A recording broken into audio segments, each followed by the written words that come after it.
കൊച്ചിയിലെ പനമ്പള്ളി നഗറിൽ നടന്ന ഒരു സംഭവം അക്ഷരാർത്ഥത്തിൽ നമ്മുടെ കേരളീയ മനസാക്ഷിയെ ഞെട്ടിച്ചു. നവജാത ശിശുവിനെ ഒരു മാതാവ് തന്നെ കൊലപ്പെടുത്തിയ സംഭവമാണ് ഉണ്ടായത്. ഫ്ളാറ്റിൽ നിന്ന് റോഡിലേക്ക് എറിഞ്ഞാണ് കൊലപ്പെടുത്തിയത്.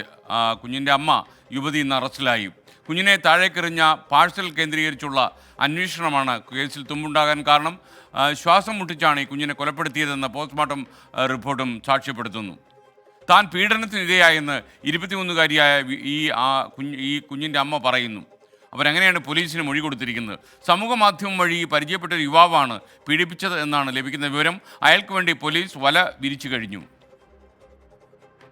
ഈ കാണുന്നിടത്ത് രാവിലെ 8 മണിയോടുകൂടിയാണ് നവജാത ശിശുവിന്റെ മൃതദേഹം കണ്ടെത്തിയത്.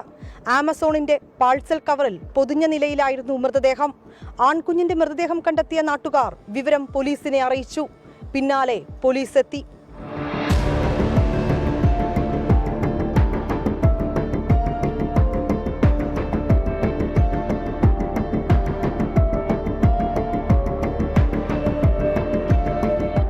രാവിലെ 8 മണിയോടെയാണ് കൊച്ചി പനമ്പള്ളി നഗറിലെ നടുറോഡിൽ കുഞ്ഞിന്റെ മൃതദേഹം കണ്ടെത്തിയത്.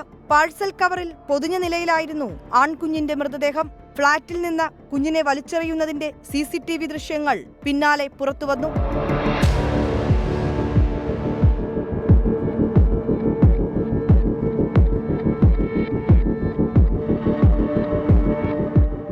ഫ്ളാറ്റുകളുള്ള സമുച്ചയത്തിൽ 3 ഒഴിഞ്ഞുകിടക്കുകയാണ്. മറ്റു ഫ്ളാറ്റുകളിൽ ഗർഭിണികളുണ്ടായിരുന്നതായി വിവരമില്ലെന്ന് പ്രദേശത്തെ ആശാവർക്കർ പറഞ്ഞു.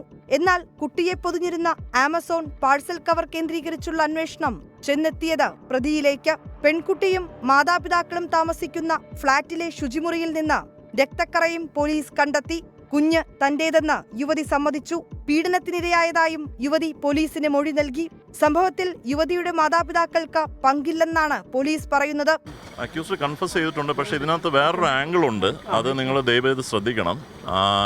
ഇതിനകത്തൊരു കോവേർഷൻ അല്ലെങ്കിൽ ഒരു റേപ്പ് എലമെൻ്റ് ഉണ്ടോ എന്ന് നമ്മൾ സംശയിക്കേണ്ടിയിരിക്കുന്നു. അപ്പോൾ അതുകൊണ്ട് ദയവേത് നിങ്ങൾ അതിജീവിതയുടെ പേരും മറ്റു വിവരങ്ങളും പബ്ലിഷ് ചെയ്യാതിരിക്കുന്നതാണ് പ്രത്യേകം ശ്രദ്ധിക്കേണ്ടതാണ്. അപ്പോൾ ഈ അതിജീവിത കുറ്റം സമ്മതിച്ചിട്ടുണ്ട്. പാരൻസിന് ഇതിനെക്കുറിച്ച് അറിവില്ല എന്നാണ് അറിയാൻ കഴിഞ്ഞിട്ടുള്ളത്. സംഭവത്തിൽ മനുഷ്യാവകാശ കമ്മീഷനും സ്വമേധയാ കേസെടുത്തു. പെൺകുട്ടിയെ ലൈംഗികമായി ഉപദ്രവിച്ചത് ഇൻസ്റ്റഗ്രാം വഴി പരിചയപ്പെട്ട ആളാണ്. നിർബന്ധപൂർവ്വം ലൈംഗികമായി ഉപദ്രവിച്ചുവെന്നാണ് യുവതിയുടെ മൊഴി. നാടിനെ നടുക്കിയ അരുംകൊലയ്ക്ക് ഉത്തരം കണ്ടെത്താൻ കേരള പോലീസ് എടുത്തത് 2 മണിക്കൂർ മാത്രം. അപ്പോഴും ചില നിർണായക ചോദ്യങ്ങൾ അവശേഷിക്കുന്നു.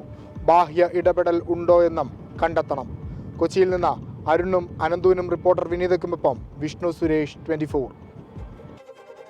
അത്യന്തം ഷോക്കിംഗ് ആയിട്ടുള്ള സംഭവം തന്നെയാണ് കൊച്ചിയിലെ പനമ്പള്ളി നഗറിൽ ഇന്നുണ്ടായത്. ആ യുവാവിനായിട്ട്, അതായത് പെൺകുട്ടിയെ പീഡിപ്പിച്ചു എന്ന് പോലീസിന് മൊഴി കൊടുത്തിട്ടുണ്ട്. അയാൾക്കായിട്ട് ഇപ്പോൾ സാമൂഹ്യ മാധ്യമം വഴി പരിചയപ്പെട്ട യുവാവിന് വേണ്ടി തെരച്ചിൽ ആരംഭിച്ചു എന്നാണ് നമ്മൾ മനസ്സിലാക്കുന്നത്. എത്രയും വേഗം ഇയാളെ കണ്ടുപിടിക്കും കൊച്ചിയിലെ പോലീസ് എന്നും നമ്മൾ മനസ്സിലാക്കുന്നു. ലോകത്തെവിടെയായാലും ഏത് സമയത്തും 24 വാർത്തകളും ഓഗ്മെന്റഡ് റിയാലിറ്റി പാക്കേജുകളും എക്സ്പ്ലെയിനറുകളും വിശദമായി കാണാൻ ഞങ്ങളുടെ YouTube ചാനൽ നിങ്ങൾക്ക് സബ്സ്ക്രൈബ് ചെയ്യാം.